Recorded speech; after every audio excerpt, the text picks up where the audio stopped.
Hello people, I'm Bharat Acharya. Welcome to a new video. So in today's video we're going to learn interfacing of 8259 with 8085. This comes as a 10-mark question, also called designing. You may get designing with any chip, whether it's 8259 or 8255 or 8254 and so on. But once you understand designing of one chip, you've practically understood it for all the chips. The difference between all the chips will be very minor. It's just one line that will change here and there. You will notice that. After this, the next video I'll be making is interfacing of 8255. You'll realize it was all the same. It's just one signal that changed. So anyway, so that's what we are learning. As I said, it comes as a 10-mark question. Out of 10 marks, the first 5 marks are to understand the interfacing between μp and 8259. For God's sake, don't think this is tough. This is very easy. Okay, it just looks crazy. It's very easy. So anyway, that's the first part. And the good thing about this interface is it's the same for any chip. All you have to do is replace 8259, put 8255, 1 or 2 signals will change. That's all. Now, that's your first 5 marks, or the first half of your answer. Then comes this signal, CS bar. This is what designing is all about. Producing chip select. CS bar stands for chip select. Bar means it's an active low signal. That means it needs a 0. So when this signal is 0, this chip will be selected. So students say, sir, if it needs a 0, why bother? Just ground it. Ground gives you a 0. So ground it, the chip will be selected. No, we can't do that. If that was the case, this signal would have never been there. See, when you ground it, you're giving a permanent 0. That means you're saying this chip will always be selected. Now that should not happen. This chip should be selected only when it's meant to be selected. So here is the basic concept of designing. What I'm telling you right now will make you understand the whole idea of what designing is all about. Okay, look here. This is the μp. These are several chips, 8259, 8255, 8254 and so on. If you want to make it simple, you want to understand it simply, think of them as keyboard, printer, mouse, monitor, various devices connected to the μp on the data bus. Now you understand every chip will have its own address. What address? Memory address or IO address? IO address. These are all IO devices. So every chip will have an IO address. Let's say address of 8259 is 80, address of 8255 is 60, address of 8254 is 40. I'm just taking random numbers. You understand IO addresses means 8-bit addresses. So I've taken 8-bit addresses. You get that, right? Now, tell me, when μp sends data to 8259, should it go to all the chips or should it go to 8259? 8259, it's like this is the monitor, this is the printer. Whatever you watch on the monitor, should it also get printed? No way. You understand my point, right? So when it's supposed to go to the monitor, it should only go to the monitor. When it's supposed to go to the printer, it should only go to the printer and so on. But if you understand, all of them are connected to the data bus.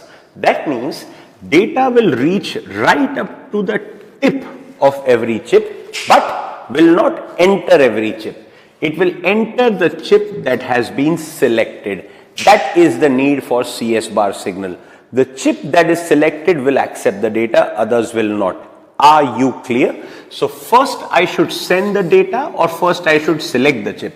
Select the chip. Now chip selection will be done on the basis of what? Weekdays, Monday, Tuesday, weekends? No, it will be done on the basis of address. That is why, go back to timing diagrams. When you do designing, you sum up the whole subject. So everything just comes together in one single video. If you remember timing diagrams, in timing diagrams you've seen there is T1, T2, T3, 3 T states for a basic machine cycle.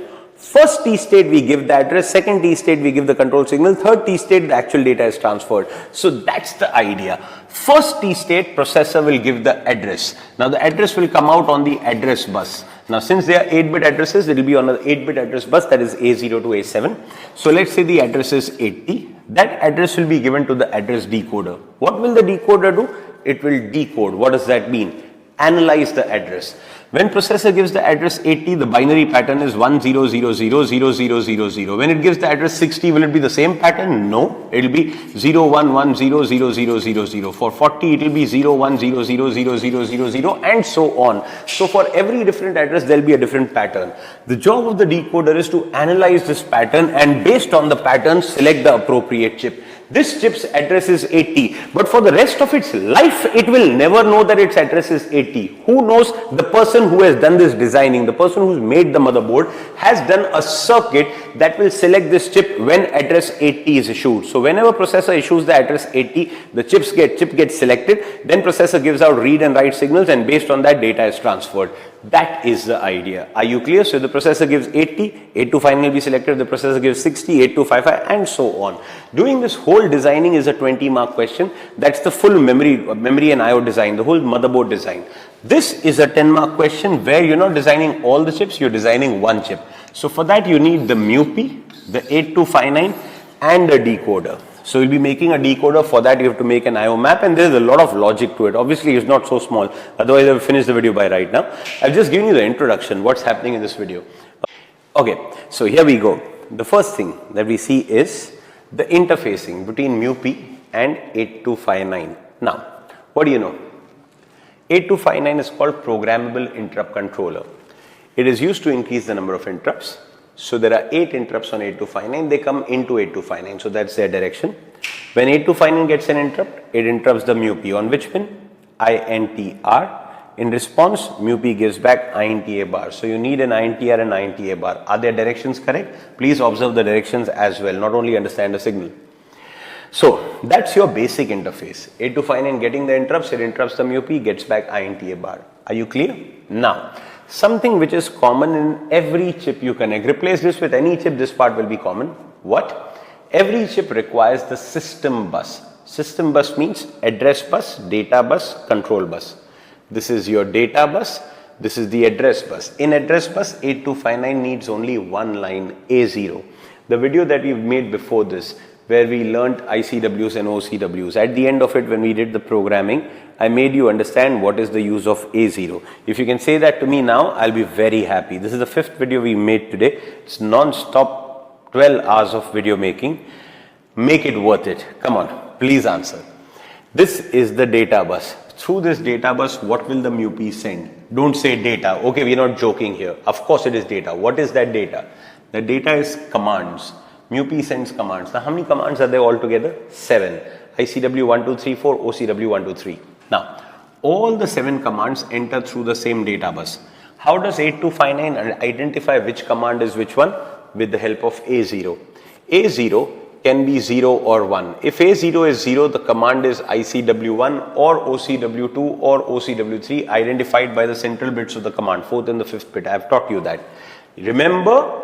And if A0 is 1, the command is ICW2 or ICW3 or ICW4 or OCW1 depending upon the sequence in which they've occurred. First it's ICW2, then ICW3. I've taught you that also. So you know what is the role of A0.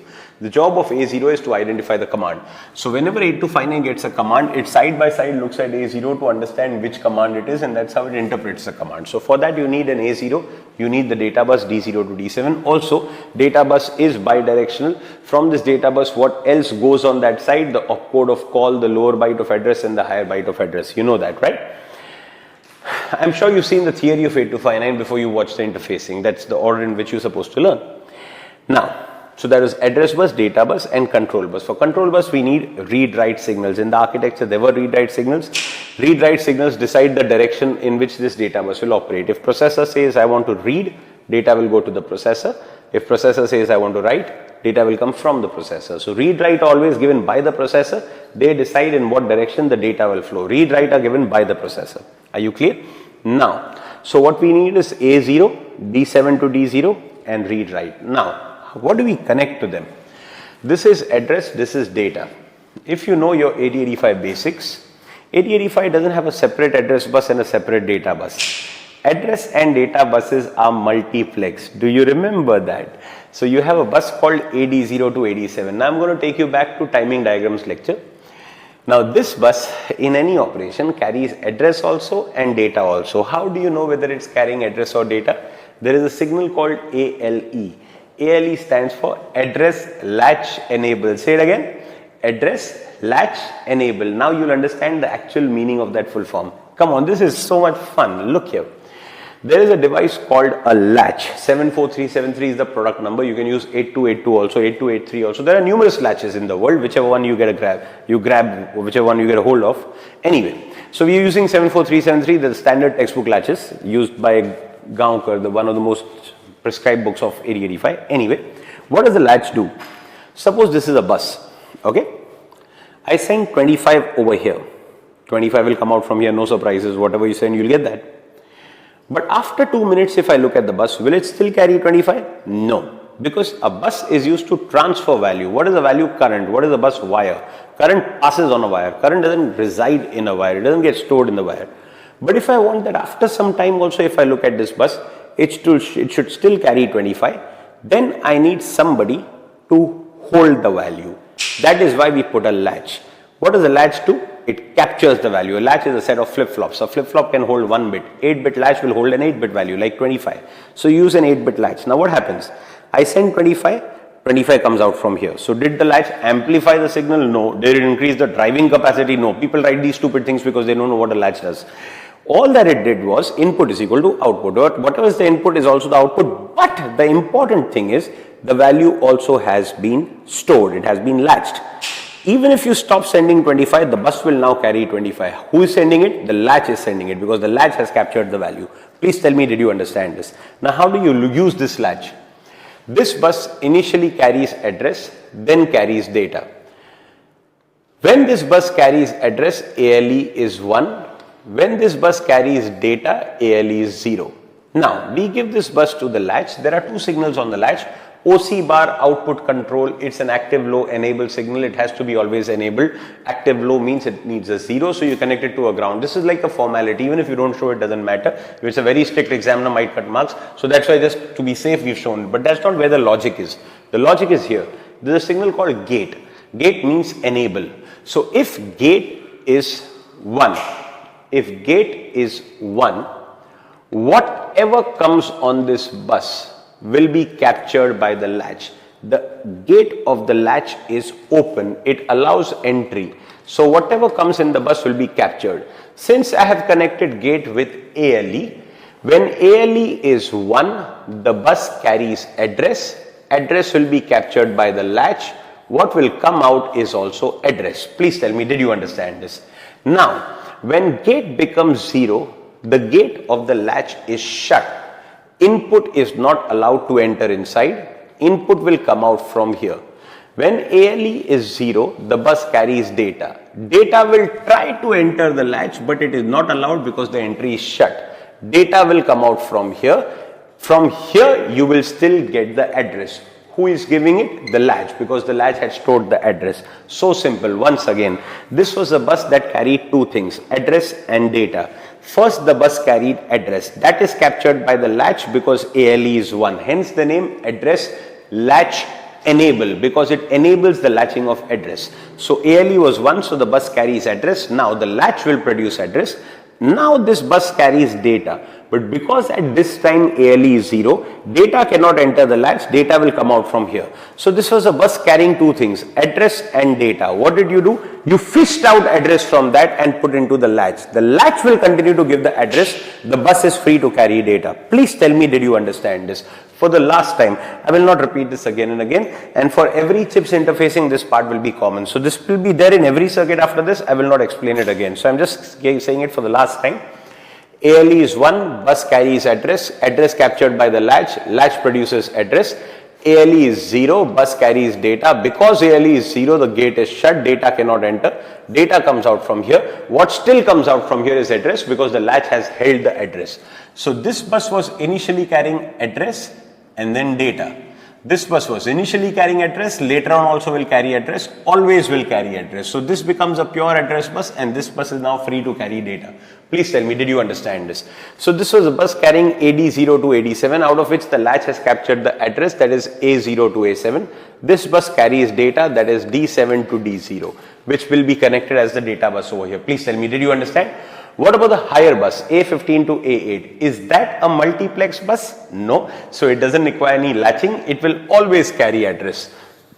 So this becomes your full address bus, A0 to A15, out of which we will be connecting A0 over here to identify whether it's ICW1 and ICW2. We'll be connecting the data bus over here. Please tell me, is this whole upper part of the connection clear? Tell me, did you understand it? If I ask you to draw it again by yourself, will you be able to draw it? Take the multiplex bus, give it to the latch, give ALE signal to the gate of the latch. When ALE is 1, latch will capture address, latch will produce the address now. Bus carries data, ALE is 0. Data will not enter the latch, data will come from down. The latch will produce address. and the bus will carry data. The higher bus A15 to A8 has nothing to do with all this. It always carries address, so it will be given out as a separate higher order address bus. This whole thing becomes the address bus, out of which you will give A0. This becomes your data bus, which will be connected as D7 to D0. Please tell me, are you clear? So we're done with address and data. Now comes control signals. Please pay attention here. 8259 needs read and write. Now 8259 is an IO device. MUPI has read bar, write bar. Students say, why not connect the read bar, write bar of the MUPI directly to 8259? No, my friend, you can't do that. Because this read bar and write bar are active whether MUPI is working on memory or whether MUPI is working on IO. You know memory is different, IO is different. You know the basics of the subject, right? This is a very advanced topic. Your basics, basics were done long back. In the architecture, I've explained what is the role of IO/M bar. Read bar, write bar tell whether it's a read operation or write operation. That along with IO/M bar indicates whether it's an IO operation or memory operation. When you look at all of them together, you understand whether it's IO read, IO write, memory write. Exactly. So we give these three signals, IO/M bar, read bar, write bar to a decoder, a 3:8 decoder. What does a 3:8 decoder do? It looks. This is exactly what it does. It looks. It looks what's happening over here and gives out output on the other side. If there are 3 inputs, there are 8 different activities that can happen over here. 8 different combinations can appear here. 0, 0, 0, 0, 0, 1, 0, 1, 0, 0, 1, 1, all the way up to 1, 1, 1. Since there are 8 different combinations, there are 8 different outputs.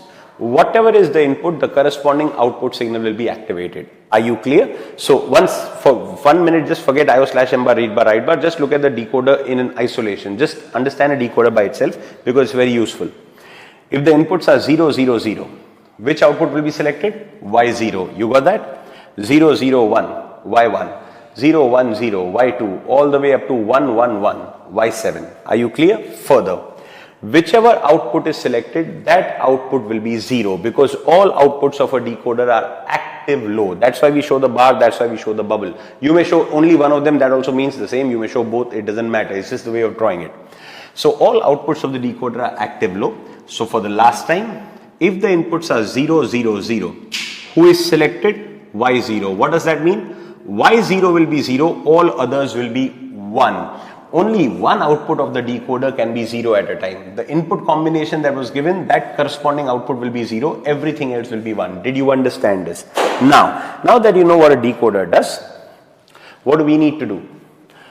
This decoder is going to observe these 3 signals. Pay attention here. It's going to observe these 3 signals and see what combination is appearing over here, and based on that will announce on that side whether MUPI is doing a memory read, a memory write, an IO read or an IO write. Are you clear? Memory read, memory write, IO read, IO write is what we need to decode from this input. Now, memory read. Come on, memory read. IO/M bar will be 0 because it's a memory operation. Read. So read bar will be 0 because it's an active low signal. Write bar will be 1. We are reading, we are not writing. They are active low signals. The one who is 0 is active. So these two indicate that it's a read operation. This being 0 indicates that it's a memory operation. This whole set indicates that it's a memory read operation.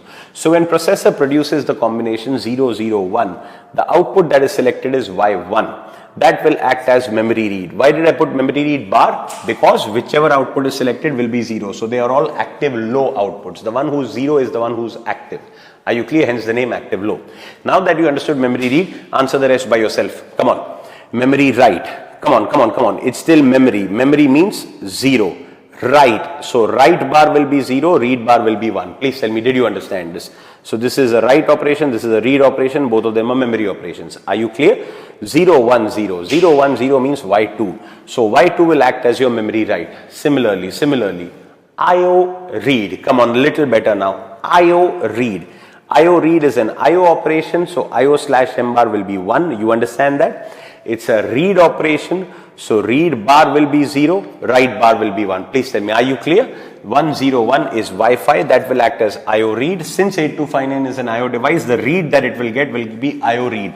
Students say, what is the difference between connecting IO read and connecting read bar? Please answer. If you connect read bar is unreliable. Look at my fingers. Read bar can be 0 for memory read also and for IO read also. But if you connect Wi-Fi, the output number Wi-Fi can only be produced for the combination 101. That means Wi-Fi clearly signifies it is not just the read, it is specifically IO read, and that IO read will be given over here. Please tell me, did you understand? Similarly, IO write. Come on. IO write by yourself. IO. So IO slash M bar will be 1. Write. So write bar will be 0, read bar will be 1. Please tell me, did you understand? This is a read operation, this is a write operation. This is a read operation, this is a write operation. These are memory operations, these are IO operations. So this is memory read, memory write, IO read and IO write. Are you clear? So 110 is Y6. Y6 will act as IO write, which will be given to the write bar of the decoder or write bar of the 8259. Please tell me, are you clear? So this is how you connect your read bar, write bar. Now, suppose I replace this chip with 8255. What's the difference? It is also an IO device. It will also get exactly the same thing. 8237, same thing. 8254, same thing. If I replace this with RAM and ROM are memory. Yeah, so it won't be this. But what? It won't be something else. It will just be memory read, memory write. So if you're connecting IO devices, you'll be giving IO read, IO write. If you're connecting memory devices, you'll be giving memory read, memory write. But the way you produce them will be the same. So this part will be the same. This part will be the same no matter what you're interfacing. Please tell me, did you understand?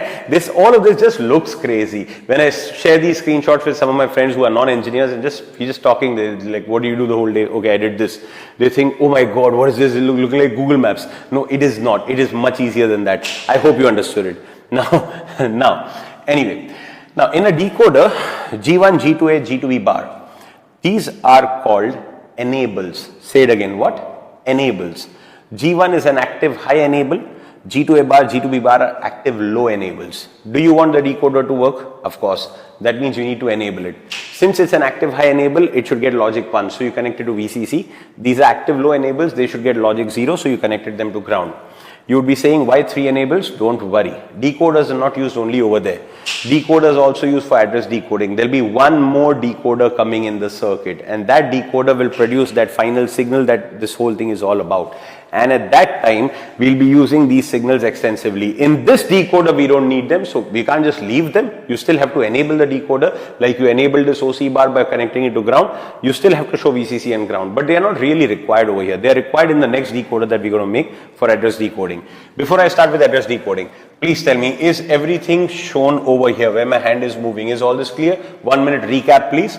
8 interrupts coming inside, interrupt going to the MUPI, INTA bar coming from the MUPI, commands coming from the MUPI, A0 to identify the commands, read write to decide the direction of data. To produce A0 and data bus, we need your multiplex bus to be given to the latch. Latch will capture address, the bus will carry data. Out of the address you give A0, out of data you give D0 to D7. For read bar, write bar, you can't just give read write to the MUPI because these read writes are active whether it's a memory or an IO operation. So you need to look at read bar, write bar and IO slash M bar. Not look at one of them, look at all of them together. Looking at all of them together is called decoding. So you need a decoder. The decoder will decode these lines, and based on that we'll understand whether it's a memory read, memory write, IO write. Since these are IO devices, you'll be connecting IO read, IO write. G1, G2A bar, G2B bar are enabled. G1 is active high, so connected to VCC. G2A, G2B are active low, so they're connected to ground. Are you clear? Now, on this side, totally unnecessary. All of this is unnecessary. A lenient examiner wouldn't care about this. Strict examiners, you know how some examiners are. Even things which have nothing to do with the diagram, if you don't show them, they cut marks. So just for their happiness, we are showing them. All of this has nothing to do with the answer that we are discussing. MUPI needs a crystal. Everybody knows MUPI needs a crystal. It needs a clock. Standard operating frequency 3 megahertz. So you connect a crystal of 6 megahertz. Explained in the first lecture. Frequency divided by 2 to produce 50% duty cycle. Anyways, totally irrelevant to the diagram. But some examiners just like a loaded diagram. So you just have to show all this which have nothing to do with the diagram at all.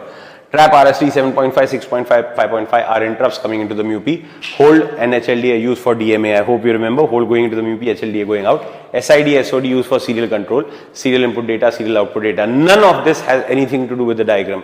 But like I said, some examiners cut marks. So just to be safe, I've shown it. It's got nothing to do with the diagram as such. So we finished with the interfacing part. Now comes the main signal. Now the level is going to go very high. I want your full concentration. We need to produce a signal called chip select. I've already given you the introduction why we need it. There are so many chips in the circuit. This is not the only chip. When you're working with this chip, only then this chip should be selected. If you're working with some other chip, this chip should not be selected. That means the chip selection is very important. This will come from a decoder on this side of the board. I'll be making the decoder. I've already explained the concept to you. What will happen?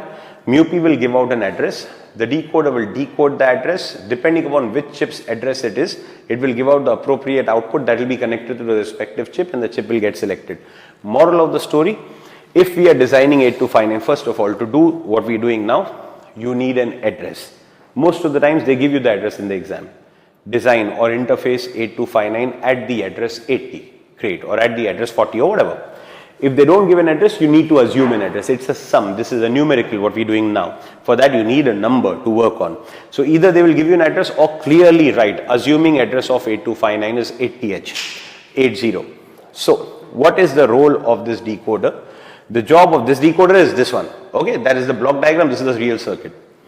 The job of this decoder is to look at the address only when it sees the address 80. That means only when it sees this particular binary pattern.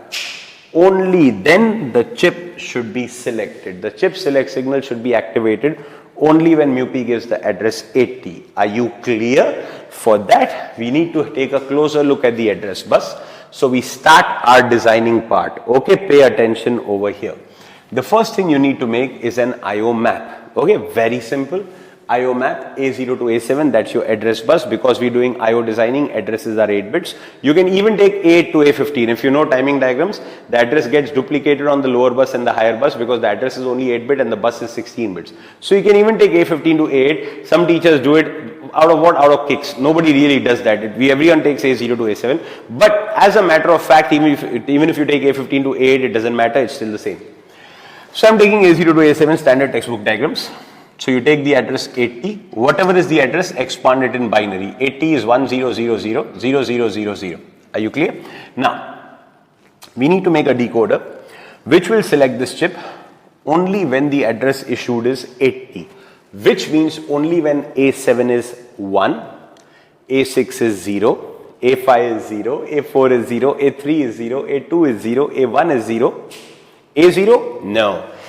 A0 can be 0 or 1. A0, pay attention, pay full attention to this point. A0 has gone inside 8259, inside this chip. What is A0 doing inside the chip? Is it gone for picnic? No. The job of A0 is to identify the commands. If A0 is 0, it is ICW1 and others. If A0 is 1, it's ICW2 and others. That means A0 can be 0 or 1. That means this chip will consume two addresses. One address when A0 is 0, other address when A0 is 1, keeping everything else the same. That is how you get the two addresses 80 and 81. Remember the program that we had done? There were two addresses of 8259, 80 and 81. 80 will be the address where you will give ICW1 and OCW2 and 3. 81 will be the address where you will give ICW2, 3, 4 and OCW1. Did you understand? So, for the last time, we are going to select this chip only when the address is 80 or 81. Are we clear? 80 or 81. Any address other than 80 or 81, this chip should not be selected. If it is selected, our sum is wrong. Get this clear. What I'm going to make after this, if 5 marks are there for the decoding, 1 mark is for the math, 4 marks are for what I'm doing right now. You either get these 4 marks or you get a 0. Decoding can never be almost correct. Either it is right or it is wrong. So I want your full concentration here. Okay, once you get it, you know how to do it for any chip. Okay, just 5 minutes, I want total concentration. We again use the decoder. The decoder will put conditions on A7 to A1. Did you understand why I have kept A0 free? Because A0 has gone inside the chip to decide whether it's ICW1 or ICW2. Whether it's ICW1 or ICW2, it belongs to the same chip. So A0 is used for internal selection. This part is used for chip selection. This part has to remain constant. A0 can be any value. That means our decoder will not put any condition on A0. I'll say for the last time, the decoder should select the chip for the address 80 and 81. That means A7 should be 1, A6 should be 0, blah, blah, blah, blah, blah. But no condition on A0. A0 can be 0 or 1. Are you clear? So keeping A0 out of the picture, these are the lines that we need to decode. A1 to A7. For that we use a decoder. A standard decoder to use is 3:8. You can take bigger decoders also. I don't suggest that. The prescribed textbooks use a 3:8 decoder. So I like to stick to that so that you know your answer does not clash with some examiner's thought. Nobody can question a prescribed textbook. That's the textbook the university has told us to use. And those textbooks use 3:8 decoders. So that's why I'm using that. Now, you can give any 3 lines to the decoder. I repeat, any 3 lines. You can give A7, A6, A5, A5, A4, A3, A3, A21, A3, A2, A7 in any order. It doesn't matter. Now what do you want to do?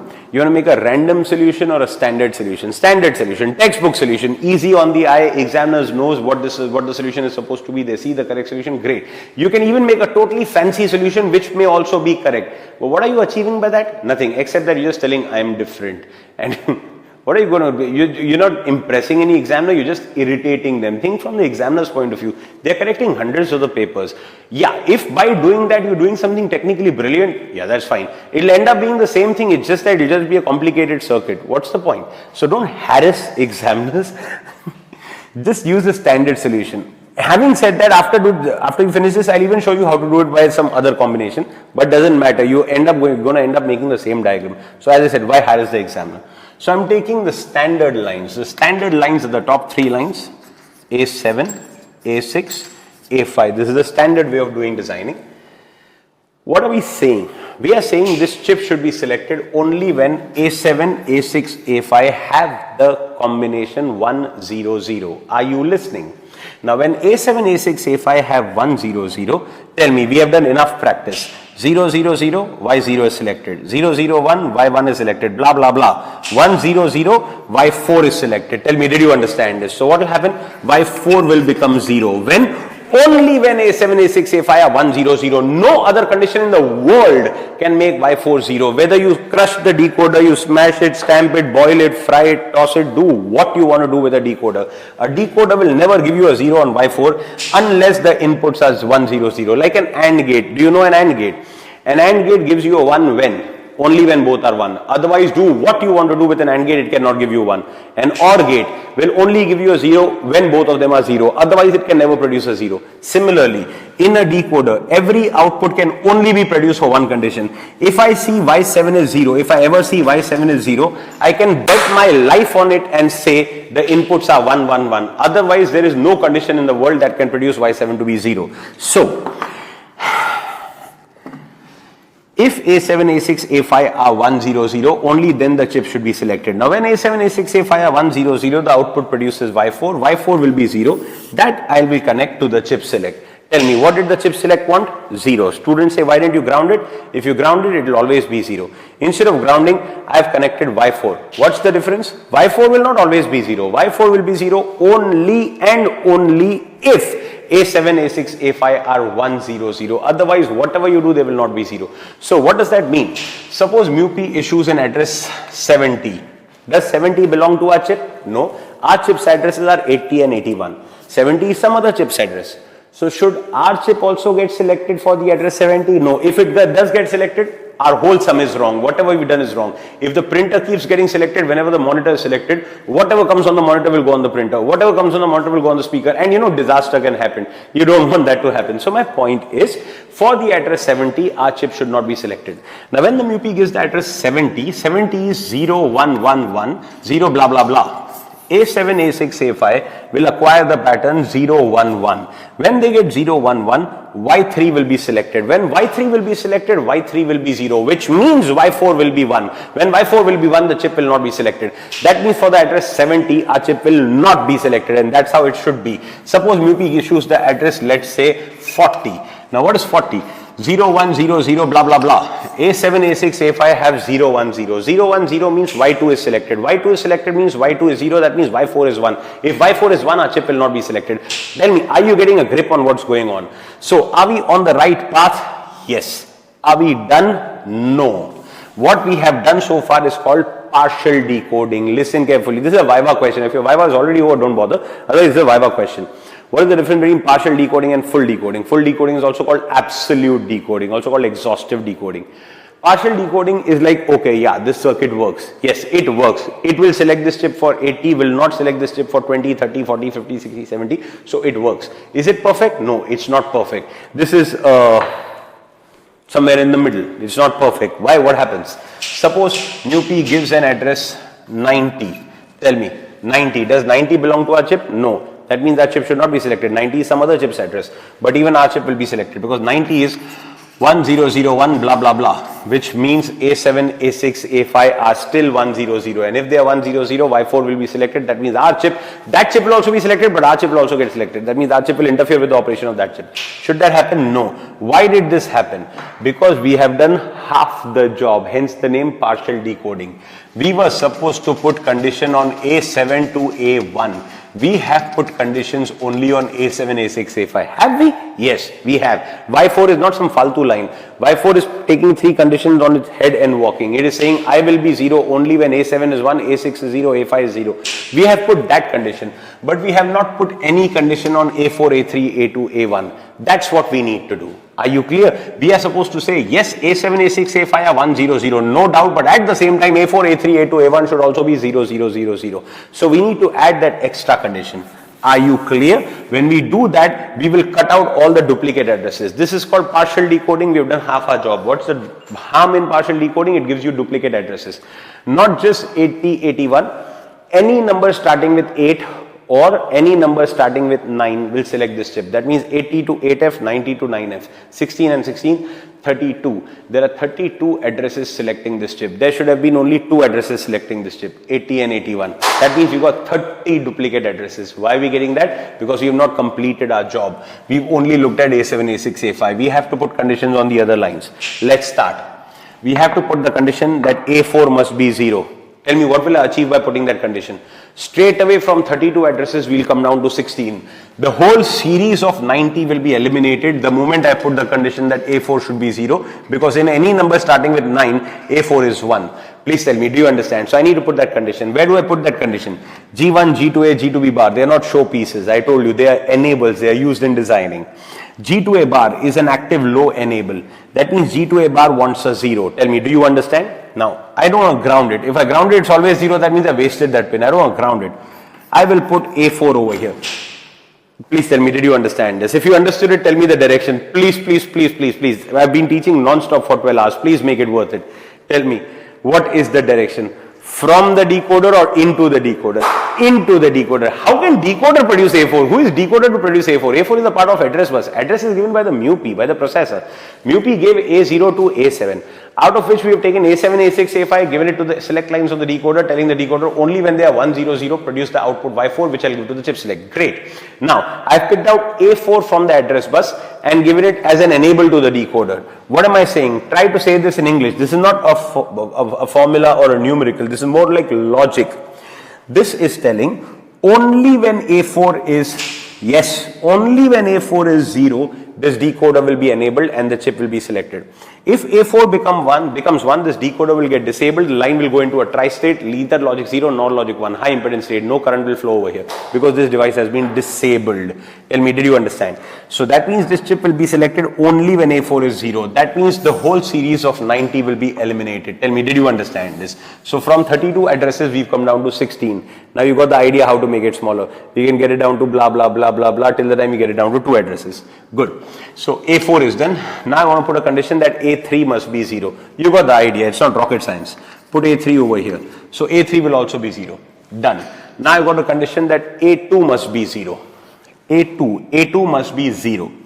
G1 is an active high enable, so it wants a 1. It should get a 1 only when A2 is 0. So what do? I put an inverter. Only when MUP gives an address where A2 is 0, this inverter will give you 1, and only then the decoder will be enabled and only then the chip will be selected. Please tell me, did you understand this? Great. So you're done with A2 also. Now leaves only one line. One line is remaining and we are done. But do you understand the decoder is full now? So what do you need to do? You put that extra condition outside using gates. This is where these local author textbooks, I will not even take their names, not really worth it. But the local textbooks, they use a bigger decoder, a 4:16 or a 5:32. What are they trying to do? Deprive the student from using their intelligence. If you use a bigger decoder, you get more enable lines to play with. You don't understand the logic of gates. A 3:8 decoder, perfect fit. That's the reason why textbooks use it, the prescribed textbooks. It's not like they flipped a coin and decided which one to use. This gives you a perfect idea of both. How to do decoding using a decoder and how to manage your gates. That is why most examiners prefer solutions using 3:8. That's why even we use 3:8. Having said that, if your college teacher is lenient use of 4:16, life will be easier. But I'm sticking to textbook answers. So if you use a 3:8 decoder, your inputs are done, but you still have one line remaining, A1, just one line. All I need to do is put a condition that A1 must be 0, only then this chip will be selected. Now till now I was saying Y4 must be 0. This is your good old Y4. Till now I was saying when Y4 is 0, the chip will be selected. Now I am saying Y4 should be 0 as well as A1 should be 0. Who is more important, Y4 or A1? Both. Y4 is the cumulative of the last 20 minutes of logic. If Y4 is 0, that guarantees that all these signals have satisfied your requirement. So you need Y4, but with that you want to put an additional condition that A1 must also be 0.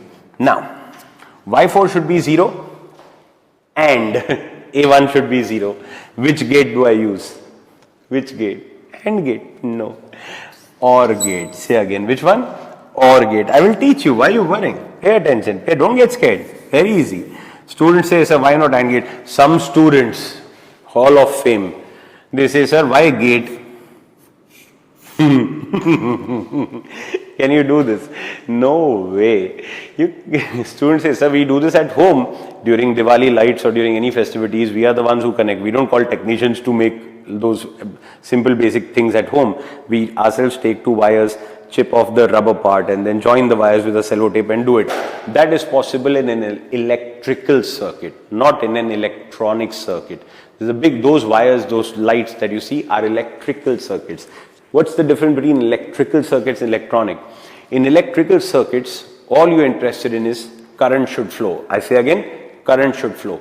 In electronics, current has two forms, a logic 1 and a logic 0. Only when you're talking about logic 1 and logic 0, that's when it has become an electronic, a digital electronic circuit. Are you clear? Now, if you just join two lines, what is the problem? I'm going to show you over here. So, suppose I take two lines and this is the output. Students say, what is the problem if I just connect them like this? I'll tell you what the problem is. In an electrical circuit, this is fine because in electrical circuits, I'm only interested in passing current. If this is an electronic circuit, which all of this is, in electronic circuits, current has two forms, logic 1 and logic 0. Tell me, when will this output be 1? When both of them are 1 or when one of them is 1? You got the point. You got the answer already. You keep thinking and by the time answer this. When will the output be 0? When both of them are 0 or one of them is 0? See, that's the point I'm making. There is no logic in this connection. This is just a connection, but there is no logic. Such connections cannot be used in logic circuits. That is why you need gates. That is why gates are called logic gates, hence the name. If you use an OR gate, what's the logic? Only when both are 0, answer will be 0. If you use an AND gate, if any of them is 0, answer will be 0. If you use an XOR gate, if both of them are same, answer is 0, and so on. So each gate brings in logic, hence the name logic gates. You can't just touch two lines and think they are connected. That doesn't work in electronic circuits. So are you convinced that we need a gate? Now let's figure out what logic do we need.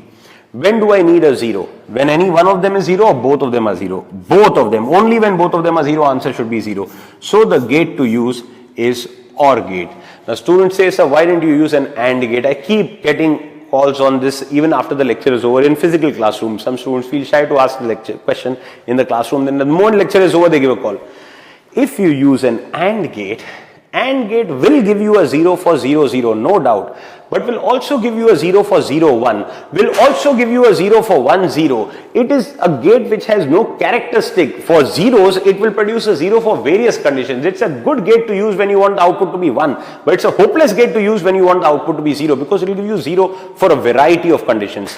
Please tell me, did you understand? But if you use an OR gate, yes, you can bet your life on it and say it will give you a 0 only when both of them are 0. That means Y4 is 0. That means all of these conditions are satisfied as well as our new condition A1. Y4 should be 0 as well as A1 should be 0. When all of them are 0, only then the output will be 0 and the chip will be selected and this is done. Tell me, did you understand it? The designing of this chip, then the answer is over. Tell me, is this clear? Now, wait. Hold on. Till here, students understand everything. It's the moment gating is introduced, some people who've not learned gates properly, they get scared. There's nothing to be scared. Don't be scared. There are only 1, 2, 3 conditions you'll ever come across in designing. I teach designing from 8085 to Pentium. There are only 3 conditions that you ever come across. Why? Because when do you need a gate? When you want to combine 2 signals into one. Now, what will the 2 signals be? The output that you need is always 0. The inputs could be either both will be 0 or both will be 1, or one will be 0 and the other will be 1. That's it. Understand the gates used in all the 3 cases and you are a master at designing. Then no matter which processor designing you're doing, you can do it in half your sleep. Look here, which I'm doing right now, not sleep, but yeah, it's 3:15 in the night. If you understood this, it will flow any time of the day or night, doesn't matter. So, I want the output to be 0. First case, I want the output to be 0 only when both inputs are 0. Only when both inputs are 0. Which gate? OR gate. Will only give you a 0 when both inputs are 0. I want the output to be 0 when this input is 0, this input is 1. Don't be in a rush to answer. Your first answer will be wrong. First listen to the question. This should be 0, this should be 1. I repeat, this should be 0, this should be 1. Not even the other way around. Not any one 0 and any one 1. I didn't say that. This should be 0, this should be 1. Are you understanding how serious the question is? Only when this line is 0, this line is 1, only then the output should be 0. No gate can do this, because any gate that gives you a 0 for 0, 1 will also give you a 0 for 1, 0. So this cannot be done by a single gate. You need to break it down into 2 gates. First, make this one 0 using an inverter. Now it comes to your same condition 0, 0, use an OR gate. This arrangement will give you a 0 only for the case 0, 1, for no other case. Test it. Come on, let's test it. 1, 0, 1, 1 and 0, 0 are the other options. Let's go from here. 1, 0. On the top I am sending 1. I don't even need to look down. If 1 is going on the top, the answer will be 1. In an OR gate, if anything is 1, the answer is 1. So this is ruled out, this is ruled out, because again on the top there is 1. I don't need to look down. If there is 1 also 1, the output will always be 1. 0, 0. Here I am sending a 0, but this 0 after inverter will become 1. 0, 1 will again give you the output as 1. So the only case that can give you a 0 is when the inputs are 0, 1. Tell me, did you understand? In memory designing, this is the one used the most. Okay, did you understand this? Lastly, 1, 1, I want a 0, simple. NAND gate. How did I get it? Suppose I want a 1. AND gate. I will use an AND gate. AND gate will give a 1 only when both of them are 1. Now how do I make this 1, 0? Put an inverter. Now I will get a 0 only when both of them are 1. AND gate with an inverter is a NAND gate. Tell me, did you understand this? As I said, anybody who knows these 3 gates knows designing. Let's go through it once again. 0, 0, OR gate. 1, 1, NAND gate. 0, 1. Inverter and OR gate. The line on which there is a 1, put an inverter and then give both of them on an OR gate. Or the line on which there is a 0, put an inverter on that. Now both have become 1 because you've inverted 0. So 1, 1, put it on a NAND gate. But that's a stupid way. That's like catching a nose like this. So nobody does that. And anyone doing it, like, people laugh on it.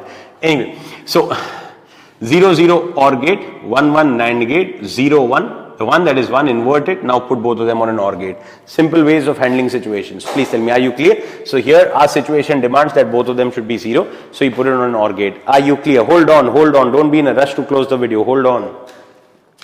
Even the classroom when I teach this, students start getting up from the chair. They think it's over. Hold on, hold on. Let's do it reverse. Now forget the map, look at the circuit and tell me what is the address of this chip. Somebody gives you the motherboard, you look at the whole circuit, oh, the address of this chip is so and so. You should be able to say that. Okay, if you've done designing, you should know the backward way also. This chip will be selected only when chip select is 0. That means this yellow line should be 0. We are using an OR gate, that means both of them should be 0, which means A1 should be 0. We're putting Y4, that means the input should be 1, 0, 0. The inputs are A7, A6, A5, that means they should be 1, 0, 0. Decoder should be enabled, that means G2A, G2B bar should be 0, which means 4 and 3 should be 0. G1 should be 1, since there is an inverter, that means A2 should be 0. If these conditions are satisfied, the chip will be selected. The only line on which we have not put a condition is A0, it can be 0 or 1, which means the addresses are 80 and 81. Now I am not saying it, now the circuit is saying. This circuit is made to select this chip only for addresses 80 and 81. No other address in the world will select this chip. Please tell me, did you understand this? Yes? Good. Now, just to play around with the circuit a little bit, hold on, as I said, don't be in a hurry. A4 should be 0, A3 should be 0. Can I put A3 over here, A4 over here? Of course. There are hundreds of correct solutions and there are hundreds of wrong solutions. Your binary logic has to be right. A3 should be 0, A2 should be 0. Can I put A3 over here, A2 over here? Yes, of course, both of them have to be 0. But the inverter will still be here. Can I remove the inverter? No, because then it means A2 should be 1. Our map says A2 should be 0. So I can arrange it as A4, A3, A2. I can arrange it as A4, A3, A2 or A4, A3, A2 or A2, whatever. There are so many combinations. A1 should be 0, A3 should be 0. I can put A3 over here, A1 over here. Are you understanding? I'm just trying to say, while doing the sum, some people just look around, oh, what's happening? Somebody else's solution might be totally different than yours. As long as the binary logic is right, you will get your marks. You replace this with an AND gate, it's gone. If you if you put an inverter over here, just because you put an inverter over there, oh, I remember there was an inverter, and you put it over here, it's wrong. So the binary logic has to be right. Last point, let's just make it perfect. Let's make it perfect. I'm still giving Y4. I need to put the conditions. A4, A3, A2, A1 should be 0, 0, 0, 0. A4, A3, they both should be 0. OR gate. OR gate will give us 0 only when both are 0. Tell me, do you understand this? A2, A1, they both should be 0. A2, A1, they both should be 0. OR gate. That will go over here. Tell me, do you understand that also? Y4 is clean, everything on the decoder. G1 is remaining. Give IO/M bar. Perfect, done. That means not only should the address be satisfied, it should be an IO operation. Addresses are for IO also and memory also. If MUP gives a memory address, this chip should not be selected. Here, a memory address is 16-bit. Let's say the address is 4080, 4080. In that also the lower byte of the address is 80. That means this chip will be selected. It should not be selected. So for memory operation, the IO/M bar will be 0. The decoder will be disabled. Only for IO operations, the chip will be selected. Please tell me, did you understand this? Now, take any address instead of 80, take 40, 60, 20, take a random number 34, etc. It will still be the same. Let's take 34. Let's take 34. Come on, 1 minute. 34. Suppose I tell you interface 8259 at the address 34H. Why? Because I'm saying it. I'm the examiner. Whatever address I give, you have to do it. 34. A76. It will not take more than 1 minute. 60 seconds on the clock. A7654321 A0. Now, 34 is 0011. 0100. The line which has gone is A0, so A0 can be 0 or 1, so the addresses are 34 and 35. Please tell me, did you understand? Keeping everything else the same. Now this is your decoder, CBA. The lines you will take are 765.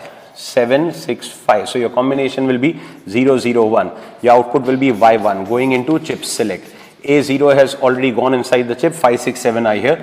G1 will be connected with IO/M bar, G2A bar, G2B bar. Both want a 0. What is remaining? 4, 3, 2, 1. 3 and 1 are 0. So A3, A1, both of them are 0. OR gate. 4 and 2 are 1.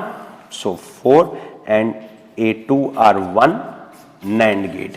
Will give a 0 only when both of them are 1. Please tell me, did you understand? Take any other address. Now you're just playing with zeros and ones. You know your gates, you can handle any situation. I hope you understood this. Wish you all the best. Do well.